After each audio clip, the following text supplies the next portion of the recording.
The HAVENBELL Trilogy, Book 1, The Child of Harmony, written by Allison Hunt. Chapter 6, The Temple. Duran had returned to them and told them that they must meet the council. He assured Phariseph that his mother was alive and safe, but that his father truly was held captive in Ortso. He had been relieved a little by this news. Duran had left afterward. Phariseph had to fly Trillium in a sling-like contraption. Riding Ivory to Elkstaff and leaving her outside unprotected would be dangerous and stupid. Not only would it be an obvious sign of their presence, she doubted she would come across another Pegasus any time soon. The fly was steady and peaceful. Trillium tried her best to enjoy every one of her senses, flying with her eyes closed, arms out, and hair flying in the wind. It was a peaceful break, but Trillium could feel the weight of something sinister in the air, darkness on the horizon. He landed her, stretched his back, and arched his wings. She observed the vegetation, looking at the flowers. After a few minutes, Trillium looked at him. "I don't see anything." "Nor do I. Let's walk." They walked on the shore next to the rolling waves and then turned inland looking for any kind of structure. They came onto a bay. Trillium tripped, but Phariseph caught her. "What was it?" Trillium turned and looked. Phariseph knelt down next to her and could see a tiny thin line, like a piece of hair. He reached his hands before him and could feel the wall. "It's hidden right here." "Show your amulet and speak your name," a voice bellowed from inside the invisible walls. "Your amulet, Trillium." He pulled his clear amulet out from his shirt and held it out. She did the same. "Prince Phariseph of Josephera, Trillium Blackwood of Maylene, Child of Harmony." They passed through an archway, and once inside they could see the breathtaking temple made of gold and stones of all kinds. At the entrance were two spiraling pillars, each adorned with vines of morning glories. They approached the double doors. Upon them were 3 large eyes. The door opened, showering them with light. Inside, the floors were marble, and many statues lined the walkway. Human, Adrella, elf, fairy, and Josepherian. Even the lands beyond the Forbidden Sea, the ogres of Ortso, the dark-skinned warriors of Drake, and even the centaurs from Claran. There were paintings of all the places in Havenbell. She had been to a few now. Her thoughts remained on the mountains of shadow, and now the outlands. In one corner of the temple there was a cut-out floor over the water, and inside was the king of the Adrella. She rushed to him and pressed her forehead to his, even though she was in land form, and used her thoughts to talk to him. "Hello, William. I didn't know you were part of the council." "You do now. Most of the royals are, you know." "So my mother was part of this council, and you are the strangers that left me gifts?" He paused. "Yes. That must be Jonathan's son Phariseph." "Yep. Where is everyone?" Inside of the water appeared another Adrella, this one female, but before she could get introduced, another set of double doors, this one made from stained glass, opened. A tall Josepherian with long silver hair walked out, followed by Esmeralda and another large fairy. They took their seats at the long rectangular table. It was elven, made of cherry wood, and wonderfully carved with images. Esmeralda smiled at Trillium. 2 male elves walked in. One had red hair like hers, and one with brown hair. She got excited. It was the first time she had seen another elf that hadn't been corrupted by the Dark Ones since she was 4 summers old. "Take your seats." They sat in the 2 remaining chairs next to each other. One seat remained. "Hello, and welcome to the Council of the Third Eye. I am Neja Winsfeld, the leader of this council of wizards and healers. A couple of these people you already know. King William and Sarah from Coral Kingdom, Esmeralda and Philip from Fairy Island, Drew, Bunky, and Donica from Phadia. We welcome Trillium and Phariseph," they said together. "We have many things to discuss today. Thank you for returning the force field back to Fairy Island. That will buy us some time before our next move. They've had our eye for some time now, and after their last harvest from the fairies, we have the disadvantage. Power has fallen into their hands. Their sorcery has made our lives longer. Esmeralda used to walk among the humans many summers ago. We are not the first generation to fight these foes." Esmeralda then spoke. "Drew was a spy we sent to the mountains. He lived there for 3 summers among the filth until he escaped right before the fire of Phadia. It took us some screening to let him back in. His mind was red and he was washed of the brew." brew?" she asked. This time Philip spoke. "The brew is how the wizards of shadow get their power from the fairies. They become slaves to it, and it slowly eats away at them. It is their biggest weakness. They are led by Jade and Tolan, two very dangerous villains. Esmeralda remembers these two when they were but children. Jade was born to Darien Zane, the great ruler of Fairy Island. Being of highest royalty, her father was crushed when she fell in love with a peasant farmer's son. He had rescued her when she had ridden out beyond the kingdom and into the country hillside where she found these alluring fairy woods. She got lost, and he had found her, for this was his backyard. They knew they were meant for each other despite of their class.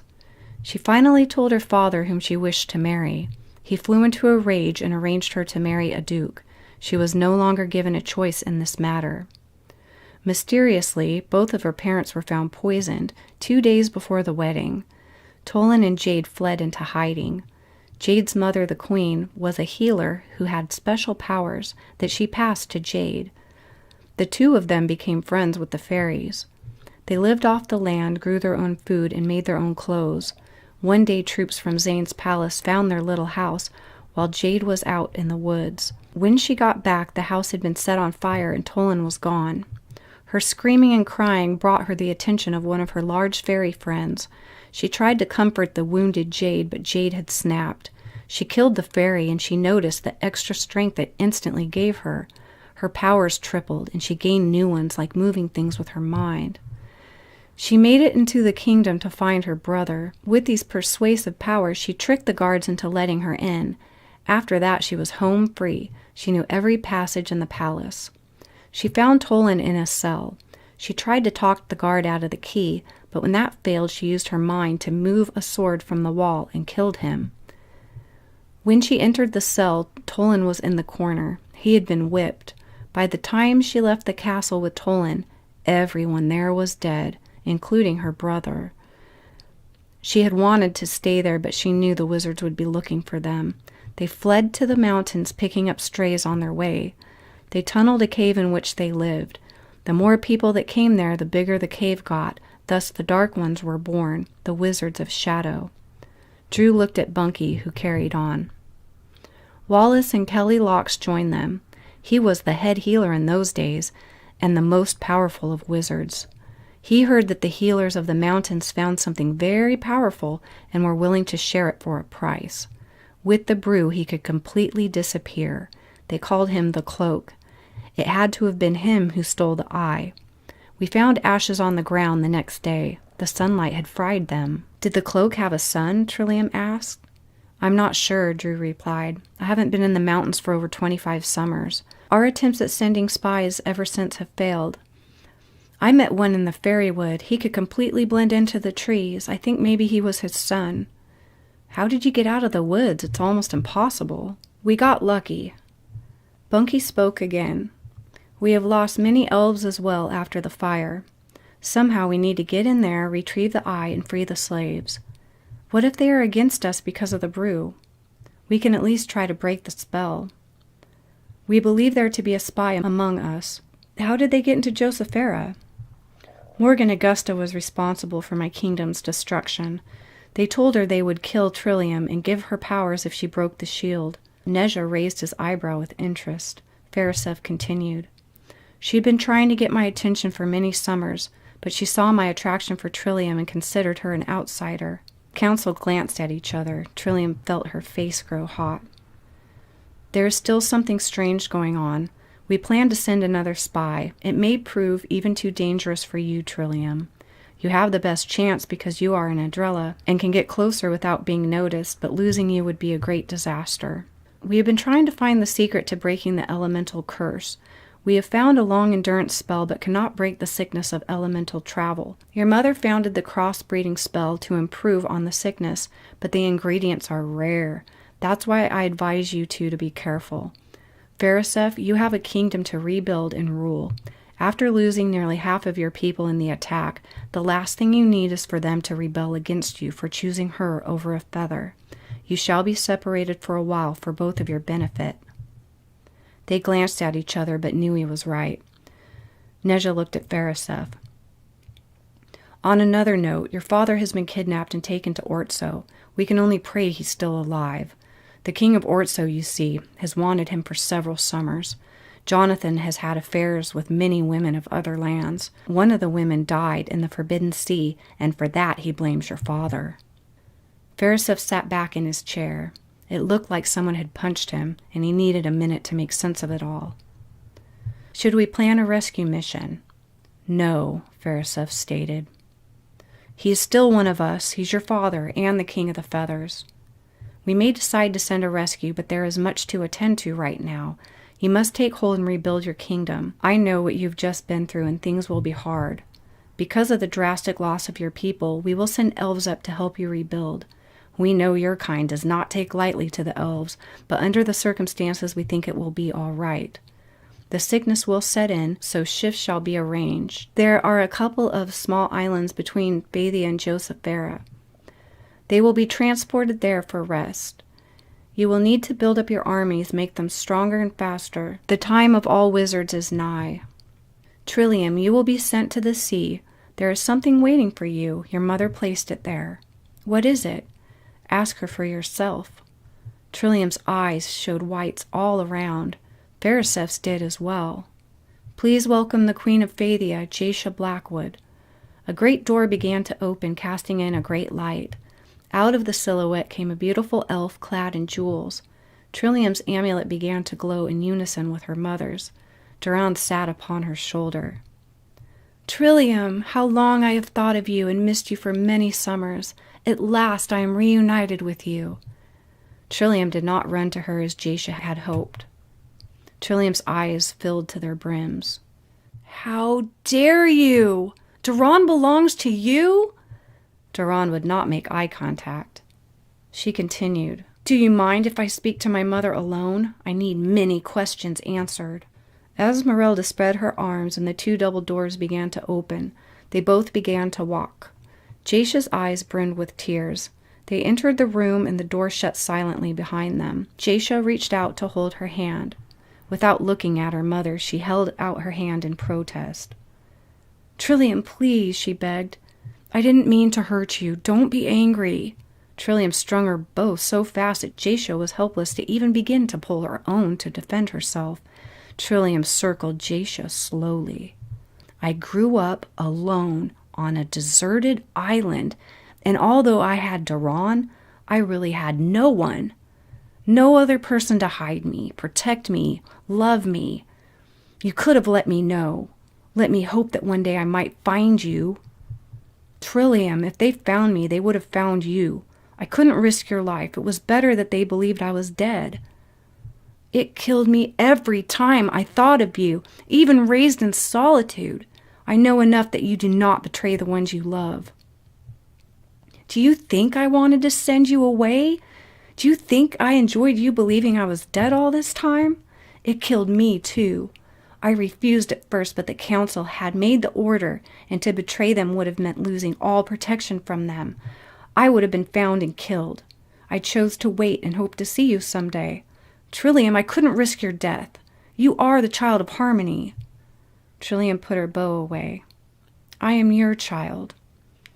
She embraced her mom hesitantly, but then squeezed her tight like she could slip away at any moment.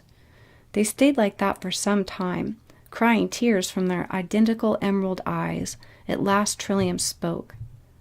"You must understand my surprise. It may take a little time, but this is wonderful." So with things partially mended, they returned to their council. As she returned to her seat, Verisov looked at her. She nodded to show him that she was all right. "The key you have, daughter, it opens a secret cave inside the sea. I put armor in it summers ago. You must gather them. There are some special things from Phadia that I hid in there when I escaped the fire. Those must go back to our homeland." "What do the letters on the key mean, Mother?" "Take a minute to think about that." Trillium crinkled her brow and then looked at King William. She realized that she was half a Drella, and so was her father, whomever he may be, and since her mother turned out to be alive, and the second piece of the half-circle was a Z. "Really?" "Yes." "Zed?" "Yes." Trillium ran to her father and pressed her forehead on his. Verisov watched and smiled. I have a family, she rejoiced. We will meet again when the moon is full. Tomorrow you must begin your journeys apart. Take the rest of the day to rest. Council is adjourned. They said farewell. Trillium hugged and kissed her parents again and left the temple. Jasha smiled.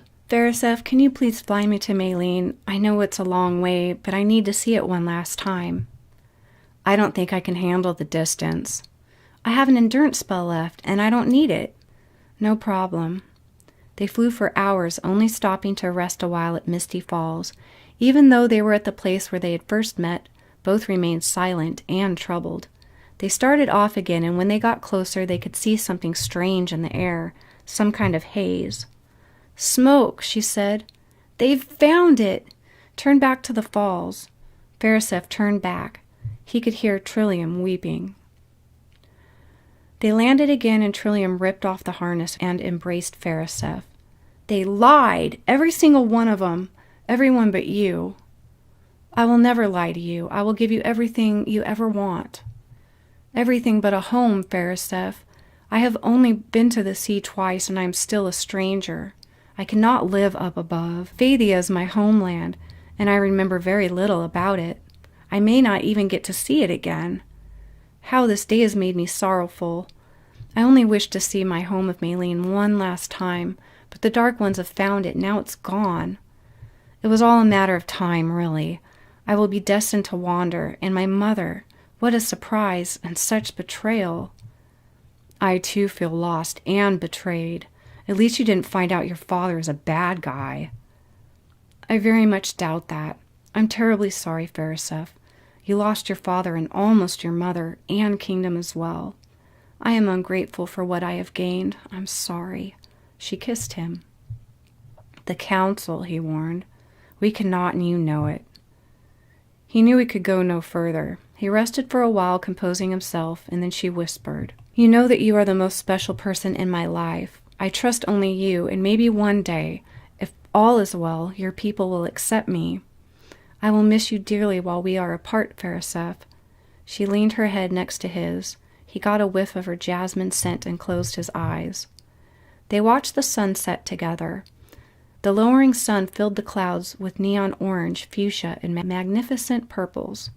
Veriseph tried to get her to stay at the palace, but she refused.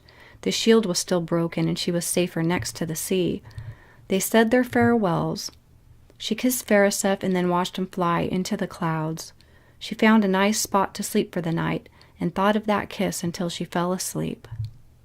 Mutt hiked up the back of the mountains, panting like a dog. He couldn't remember the last time he had gotten so much exercise. Never, probably.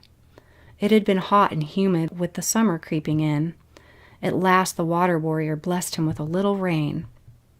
The creatures of Havenbell believed in a great spirit, and of the spirit warriors. The spirits were angels of the elements and seasons to guard and protect the earth. It was told that when great people of virtue died, they became spirit warriors. There was one spirit for each element, each season, and one with the greatest powers, the rainbow warrior. They were guardians of the earth. Mutt had actually known an elf that had seen one. He was drowning and claimed that a beautiful woman with blue wavy hair that floated in the air, like she was under water, had appeared to him and lifted him out. At first Mutt had laughed at the poor fellow, but had quickly stopped when he saw the seriousness on the elf's face. Today Mutt thanked her for the rain. He had told the others he would be out observing and setting traps for the wizards of the temple. They probably believed him or didn't give a shit, probably the latter. He carried a large bag with him. He sat, throwing the bag down, and heaved in the air, letting the rain fall over him. He wondered what the heck the old hag had left for him. The curiosity was killing him. It was the only reason he would put his body through this. Or was it? She reached you, didn't she? The real you. She made you believe again. His mind talked. Better not be a trap. I am still one of them. Well, sort of. He started up the crevice again. There used to be a path, but it had long since overgrown. He slipped twice on loose rock, sliding and scraping his hands and knees. His clothes were wet. Better be worth it, he muttered. He finally reached the top. The air was thin and cold. The rain had stopped just in time. He wanted to sleep. He was completely drained. The air was too brisk. Most of the snow had melted, but some still remained in the shadows. The lookout was a flat circle littered with bones and mugs from a long-forgotten party. From here he could see Faithia in the distance. He could see the closest cloud of Josephera. The smoke had finally gone out. They weren't expecting that one, were they? He closed his eyes and tried to doze, despite of the wind. He almost forgot why he had come when a flash of light crossed his eyes. He opened them and saw a light being reflected from something buried in the ground. He jumped up like he had sat on a thorn and rushed to it. He dug out a glass bottle filled with bright blue liquid. "Looks like some potent stuff." He dug something else out of the ground as well, a small wooden box. He brushed the dirt off of it and was abashed. On the lid of the box was a carved elven flag with the symbols of an arrow and chisel. It was framed with trees. "I haven't seen anything elven in many winters." He stopped. Summers. I had even forgotten that, too. He ran his fingers back and forth over the carved designs. He then opened the box and took out a small scroll. Trillium had a dream of a handsome man going on his 24th summer. She was drowning, which made no sense at all, as dreams often don't. Can an Adrella drown? He pulled her up, and when she saw him, she lost her heart. He was so handsome and mysterious. Not all is what it seems. Something about his voice was so strong, so powerful. The council still holds secrets, and the war draws near. Then she saw a dragon made of flame scorching elves on land and frying feathers in the sky.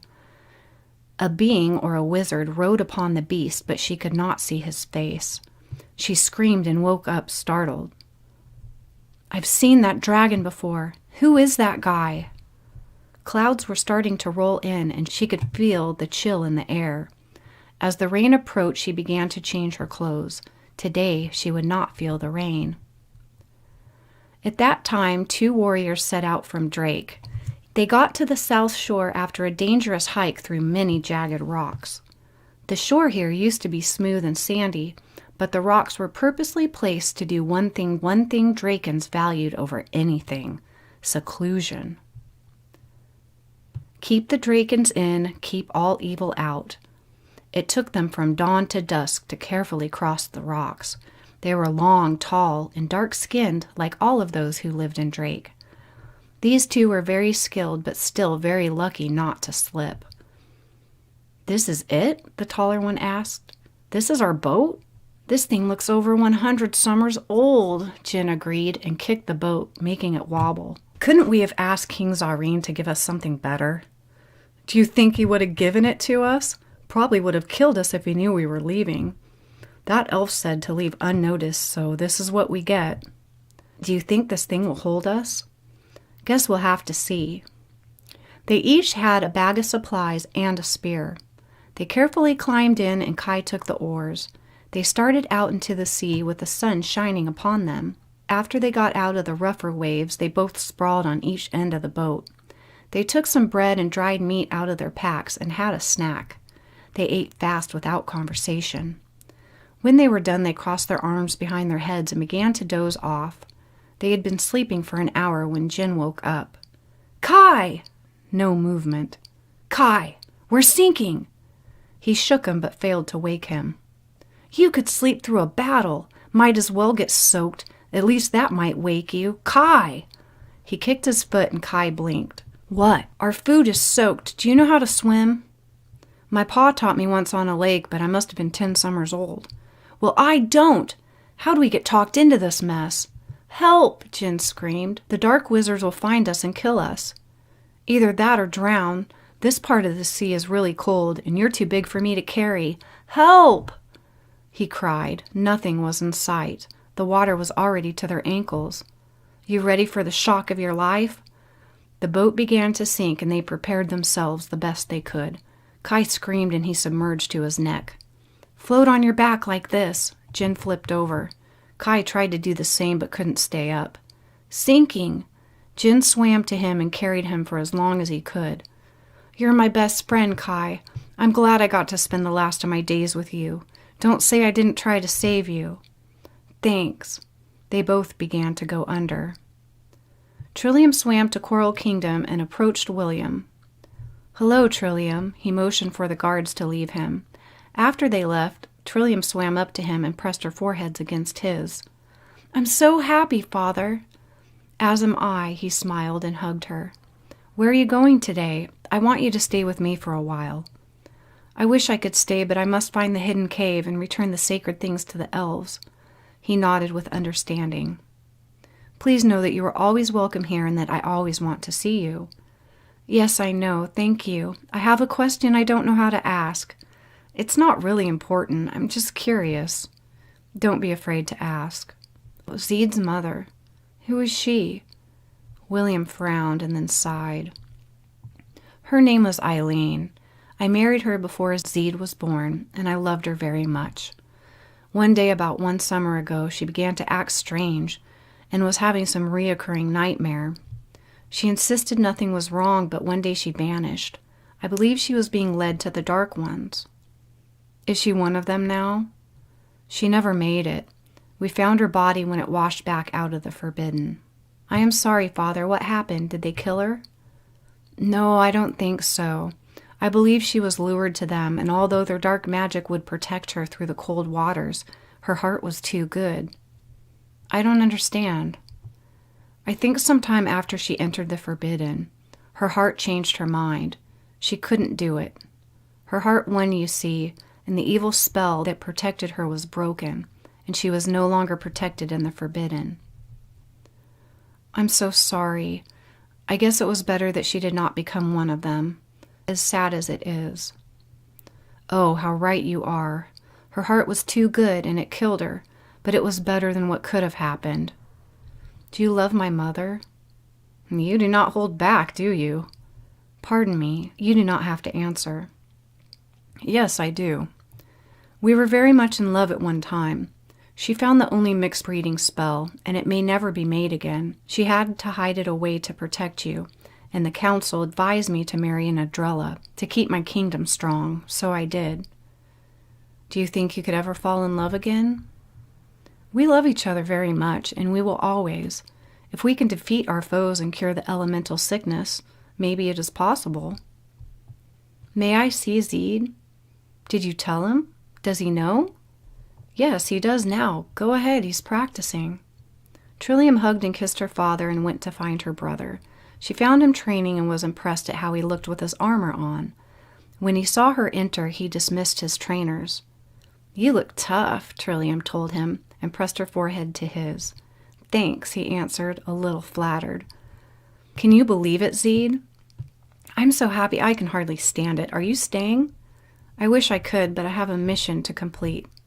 "Aw," Zeed whined. "I know, but I'll see you soon, I promise." "You better." "You will. See you, Trillium. See you soon, brother." She left and his trainers came back. She left Coral Kingdom, and after quite some time she found an underwater cavern and put her key in place. The doorway consisted of 3 large circles that ground slowly one at a time until all 3 clicked in place and the door rolled away. Inside there was only the light that came through a small hole on the top of the cave. It was full of armor of all different kinds. There must have been some kind of spell cast in here to keep all of the metal from rusting. She picked out some armor that would fit her, and then she found the other pile. In this pile were the most precious-looking pieces. These were the things that Jasha had hidden. The things she knew were meant to go back to Fairy Island. She carried as much as she could and swam outside the door to the cave. It was a cone-shaped hill that reached all of the way to the surface. When her head broke out of the water into the air again, she saw the hill of the cave from the outside. She looked down through the hole that shed the light. The hole was small, and even as thin as she was, she could not squeeze through it.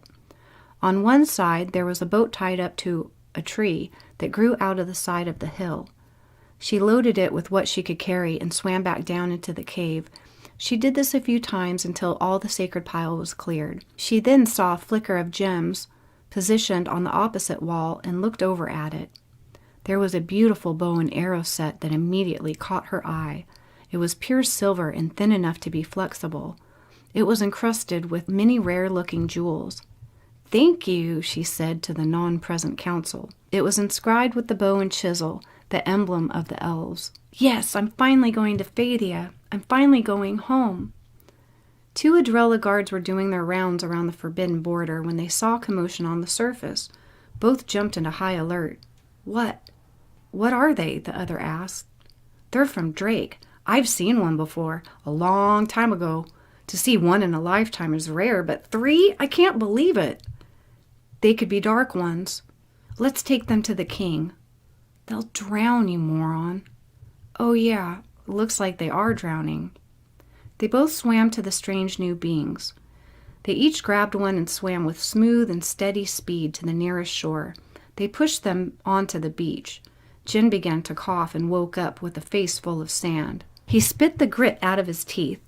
He turned to Kai and put his ear to his friend's nose. He relaxed when he could hear breath.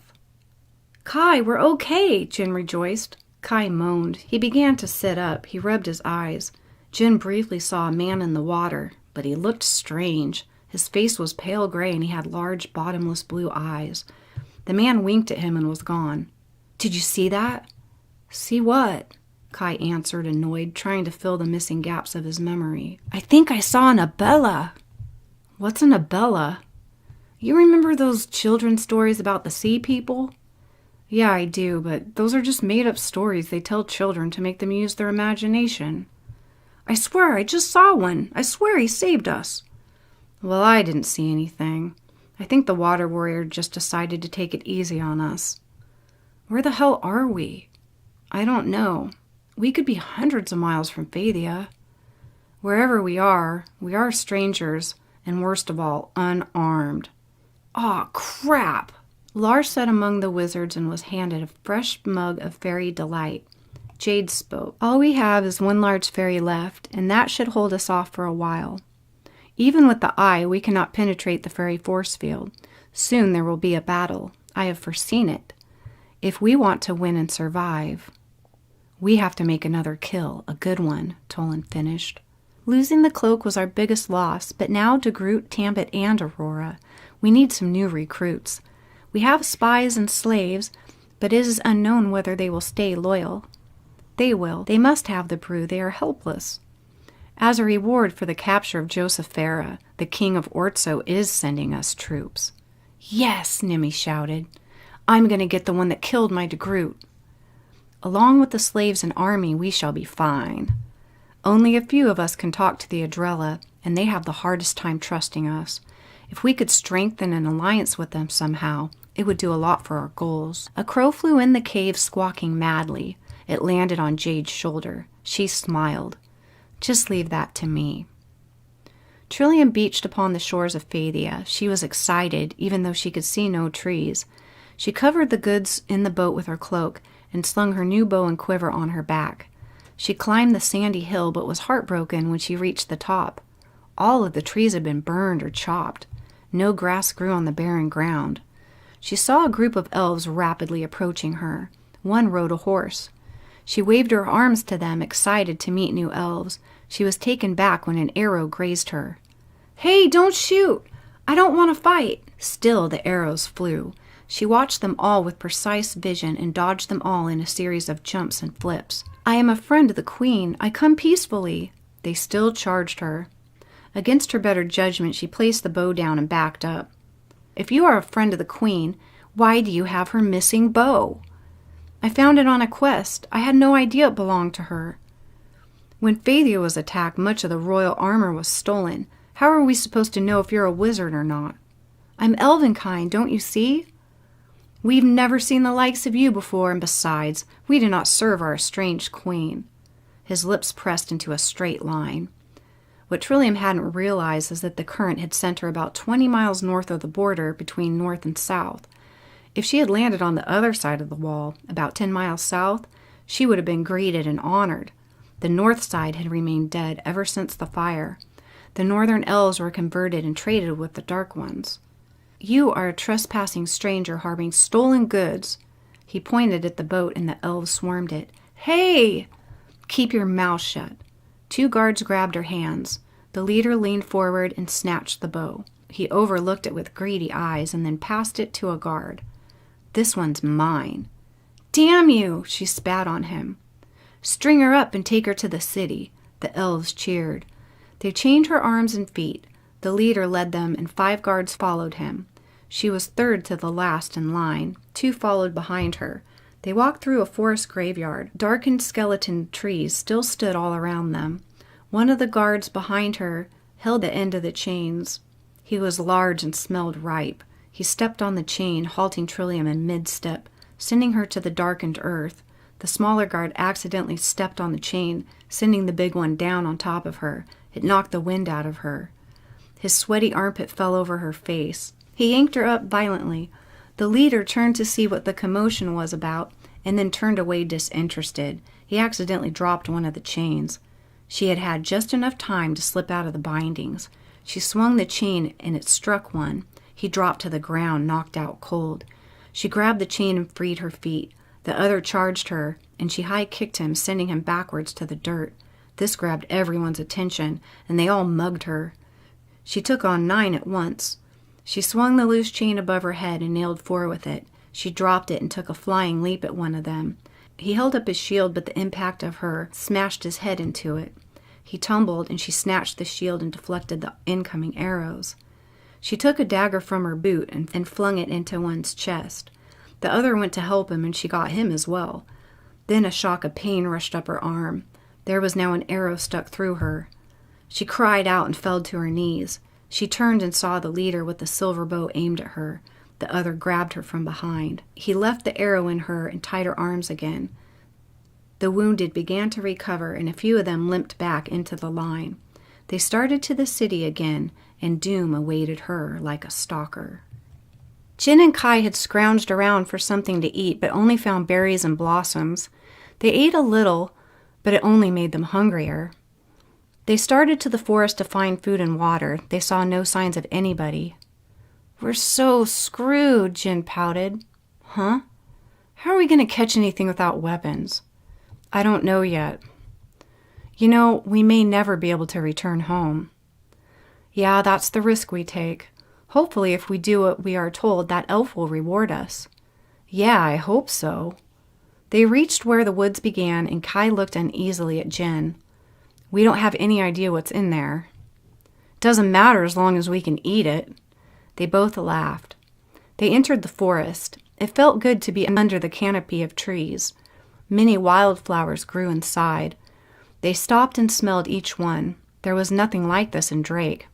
It was a hot desert where most things were dead or thorny, and the greener part of Drake was in no way this massive. They were amazed at the lush greenness. Jin heard a rustle and saw a medium-sized bull elk quietly munching on some grass. He looked at Kai, who nodded, and they both began to creep closer to it. Kai got close behind it and wiggled a finger at Jin. Jin was smaller and quieter than he. Jin nodded and crept up to his side. He made his move and jumped upon the beast. He linked his arms around its neck. Kai tried to jump on its back, but he was too late, and the elk took off with Jin dangling from it. Kai fell on his face. The beast ran with Jin holding onto it, flailing like a rag doll. He let go. "Kai!" he cried. Just then 6 elves appeared. They had been watching them. "Damn, those elves are silent," Kai said. "What in the world are you doing to that poor thing?" the tallest laughed. He was the only one who had seen a picture of these beings before. He looked up at the elves that were laughing. "My friend says you two are Draken folk, but you are strangers and mighty suspicious. The war creeps near, so it does, and your presence here frightens us. Luckily ye have no weapons, or that elk would have been dinner." They all laughed again. The tall one spoke. "We surely would have attacked you if you had been armed." A stout elf pushed his way through and gave them the evil eye. "I say we take them to the steward and have them hung." "Why are you here? Who sent you?" he shouted. Jin knelt down curiously and picked a flower close to him. The elves all immediately collapsed in a bow of praise. Kai looked at Jin, who just shrugged. He had unknowingly picked a trillium. "Hail! Our apologies! We must part the way for all who serve the Child of Harmony." This took them back. They had heard many things about the first half-breed, even though their land was secluded from Havenbell. It was good news. It meant the child did exist. They had many questions to ask but asked none. His goof turned out to be a blessing. "Come to Serenity City. You may stay and rest as long as you like. It's obvious you two are hungry. Come feast with our people." They grinned and followed. They paraded Trillium through the dirty streets of the small outcast town. It attracted much attention. They booed her, shouted rants, and threw food at her. She felt humiliated, her own kind doing this to her. She was in pain and felt defeated. Her arm throbbed and bled where the arrow still stuck. The pain was vicious. It was getting infected, but no matter what she felt or what they planned on doing to her, she would not break or show them tears. They strung her to a pole and stacked hay and wood around her. "Burn the traitor!" they shouted. "Burn the thief!" "Please do not do this. It'll mean great doom to you all." He dropped the torch. Doomed we already are. Phariseph ate his dinner by himself. He was the only one who sat at this huge dining table. He was exhausted from training the army all day. He never felt so alone in his life. He longed for the company and love of his family. His mother was in Fairy Island healing. Most of all, he longed for Trillium. She was the most beautiful thing he had ever seen. No one of his own race, not even the prettiest, could hold a flame to her. It had been 2 weeks since he had seen her, and when he was alone, he felt like he was dying inside. It had been hard in Josephera, but he had done a decent job. Elves were always building and repairing the kingdom. He felt sick to his stomach, and then a flash of images ran through his head like a broken film. Scenes would stop and start again. He froze, dropping the silver fork, which clanged on the marble floor. He saw a group of dingy elves shouting and throwing things. He saw her tied to a post. He watched the torch fall. "No!" he screamed and jumped. He ran as fast as he could, but he knew by the time his help arrived, it would be too late. The liquid that the old lady had given him was breaking him of the brew. He hadn't felt this good for many summers. He stared at the wheel, focusing all of his attention, all of his strength. Nothing happened. He tried again, grunting, and broke a sweat. The wheel turned halfway in a semicircle, then stopped. He had done it, just barely. He caught his breath and began to use his arms to churn. He had tried several times to do this, first using light objects. He had made them shake, but no real movement had happened. He had actually moved it this time. Not very well, but it was a start. One question floated around in his head like an obnoxious bee. If he really could free the slaves, which was a very hard task, then escape with his life, which was even harder still, would the elves ever accept him after spending so much time with the wizards? Probably not, but he was destined to find out. Jin and Kai woke that morning feeling rested and happy. After eating, the elves tried to arm them with bows, but neither knew how to use them. "Do you have anything else?" Jin asked. The elves led them to an armory, and upon the wall were 2 spears. "We want these," Kai told them. "Go ahead. None of us are skilled with spears. They're more for show." They both smiled as if they had the best treasure ever handed to them. They were much nicer than their old ones. They had heard that the elves were skilled craftsmen. They weren't kidding. They started out, escorted by 4 guards. Kai looked at Jin, who held the side of his head. "My head's killing me. Those elves sure know how to party." Jin smiled at this. "What do you suppose the flower had to do with the child?" "I have no idea. It must be some kind of symbol. Do you know the name of it?" "No, I've never seen anything like it. Same as you." "Good thing you did what you did, or we would have been toasted." "Yeah, thank the Great Spirit and the Rainbow Warrior for that one." "I've got a feeling the one we are looking for is the child." "So do I. Why else would we be summoned? Because we look like a couple of morons up for a suicide mission?" They laughed. An eagle flew overhead. The elves listened, for the bird had much to say. Trillium awoke. She blinked at the sun on her face. She lay on the soft grass in the shade of a willow. She could hear a babbling brook. She turned her head towards the water and let out a groan. She raised her arm to rub her face and saw a bandage on it. She remembered the arrow and the fire. She bolted upright. "Am I dead? Did the Rainbow Warrior bring me home to Maylene?" She pinched her arm. She was alive all right, but her wounded arm felt no pain. She was surprised that there was no tenderness. She felt like she'd slept for several summers.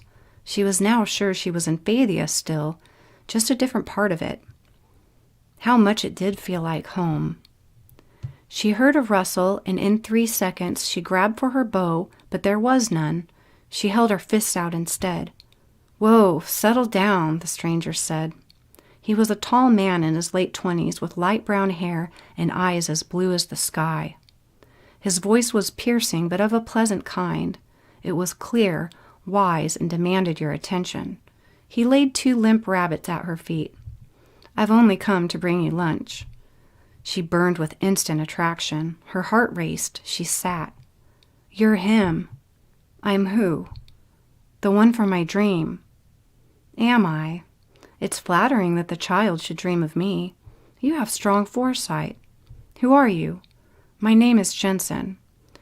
He knelt beside her, but she backed away. "How do you know me?" "Easy. I saved you. If I hadn't come, they would have roasted you like a pig. Don't worry, I'm not one of them. I work for neither side. This war doesn't concern me." "Why should I believe you? How do I know you won't take me to them?" "Oh, by the way, I thought you might want this." He reached into his sack and pulled out the jeweled bow. He threw it and the arrows at her, which she caught like a crystal vase. "Thank you, but still, why should I trust your words?" "Do you think I would arm the child if I was a threat? I'm not that stupid, dear." She relaxed. He was right. He knew she could take him at the first sign of betrayal. He pulled out a pot and began to skin the rabbits. "But you're human. The only humans here are wizards." "Not all. I stay remote and out of sight, so people don't get the wrong idea." She considered this. "I feel great. My arm doesn't hurt. How'd you do that?" "A little trick from the elves." He gave her a pot of stew. They ate greedily. When they were finished, Trillium walked to the stream to wash up. She came back and laid down. Jensen looked at her, and she looked away. He reached out and held her neck, making her look at him. She felt hypnotized by him. She could feel him slipping into her mind. He was searching for something. She had to muster all of her strength and then shouted, "You do not belong here!" He jumped a little. "Sorry, it's a mind thing I've been working on." "Yeah, I'd say. You may ask me anything you like, but don't ever do that again. I can block you out anyway." He smiled. She was wrong. She was like a reed in the water, but she sensed him way too easily. He should have known that, but it was worth a shot. "Why do you look at me like that?" "Because you are the child. You lie." "I want you. I'm infatuated with you. You are beautiful. I know you want me as well." He was right. Her heart began to race the minute she saw him. "I do not." "Now you're lying." "So you see through me as well?" "Yes." "I have more important matters to address," Trillium said as if she were in a dream. She thought about her quest, the war, and Phariseth. Dear Phariseth. Nothing could block her mind from him. Kai, Jin, and a tribe of elves reached the wall that divided north from south. After the fire, they wanted to keep the evil on that side. They were going to unlock the door, but it was already unlocked and open. "This is not good," the elf holding the key muttered. They looked at each other and all raised their weapons. They went through the door running, screaming, and ready to kill. They got all about 5 feet before they all came to a dead stop. Something had definitely happened here, but they were too late. The dark elves lay scattered all over the dirt that was covered in blood. The dry earth soaked it up quickly. "Holy shit!" Jin cried. I wouldn't want to be on her bad side. She took them all. Neither had seen such carnage. "What's the child's name?"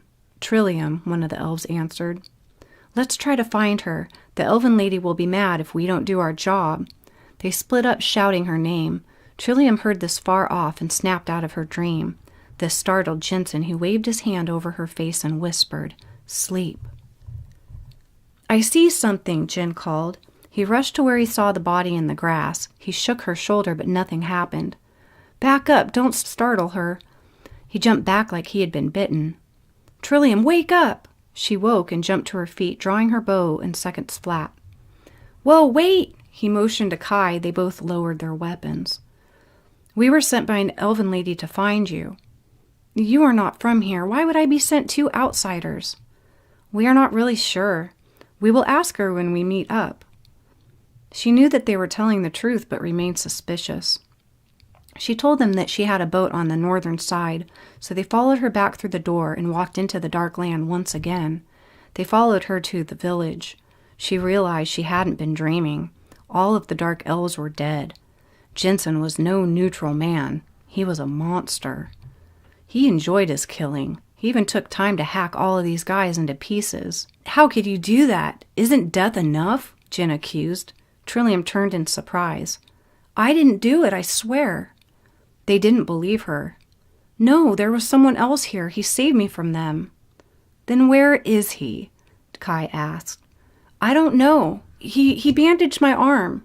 She pointed at the covered wound. "You could have done it yourself," Jin shouted. The elves closed in on him, each with bows drawn. "Whoa! She is the child. You are a stranger. If you doubt the child, we shall make you into a pincushion." "Sorry, Trillium. I apologize." She nodded at him. The elves found the missing armor and rejoiced at their discovery. They gave Trillium, Kai, and Jin a bag of rations for their trip. They boarded Trillium's boat and pushed off to sea, waving at the elves that watched on the shore. After they were out a ways, Jin spoke. "At least it's not a piece of crap. Old, but better. Hopefully we don't sink this time." He looked at Trillium. "Can't swim." "You sank? How did you survive?" "Annabella saved us." "No, it was the water warrior." They heard a splash and Trillium was gone. She knew she could swim much faster than this boat could travel. Seemed to her that her mother must have sent them to protect her. They were outsiders after all, and they needed the protection. But what did they have to do with anything? They both jumped up, rocking the boat. Where did she go? A head popped out of the water and Jin screamed. "That's right, she's a half-breed. See, I told you those Abella exist. That's what he looked like, those bottomless blue eyes." Trillium hopped back onto the boat and transformed. They sat in wonder. It was the weirdest thing they'd ever seen. Trillium started laughing. They looked at her, wondering if she was making fun of them or not. Jin got a little angry. "What's so damn funny?" Kai shook his head at Jin in disapproval. "It's a Drella, and you should have seen your face when I surfaced." She laughed hard. She couldn't help it. Jin frowned. "I'm sorry," she snorted between breaths. Kai tried to hold his composure but laughed with her. "I thought we were in trouble when you disappeared like that. You should have seen Jin's face." They both started roaring. "Shut up," Jin shouted. Trillium was puzzled. "Where are we supposed to go? I'm out of directions." She said go to Elf Stack.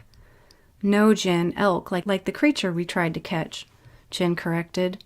Trillium laughed. "How did that go? Did you catch him?" Trillium teased. "No," they both said at the same time, then looked at each other. "We didn't have any weapons." "Elkstaff, I know where that is." She jumped into the water again. "Hey, where are you going? Don't leave us here. We're prey to everyone." "You're such a wuss." Kai shook his head. "We're armed, Jin." Jin looked eagerly for his new spear. "Oh, yeah. I'll be back. See you soon." Farisef had decided to stay in his kingdom and sent out a small troop to Phaethia. As reluctant as he was to stay, he felt he had to. It could be a trap to lure him away. He knew some of the Dark Ones had powers and could send him visions. He could not abandon his people after the last attack, even if it were to save his true love. From at what distances these visions could be sent. There was a suspected traitor among them, from what the council had said. He was now wishing he had gone. If anything happened to her, he would never forgive himself. Just then the leader of his army walked in. He stood to his feet. "She escaped her capture, took them out single-handed, and took time to butcher them all. We couldn't find her, but we're sure she's alive." This could mean very bad things for the council. If the Dark Ones tricked her to harm somebody on the council, or worse yet, turn her into one of them, he was relieved that she had made it out alive. He could now focus on the war to come. When it would happen, he could only guess. A week, a month, 2 summers, or maybe not at all, he hoped, but it had been foreseen by many, even Trillium. Foresight was her strongest power. There would be a council meeting tomorrow where his questions would be answered.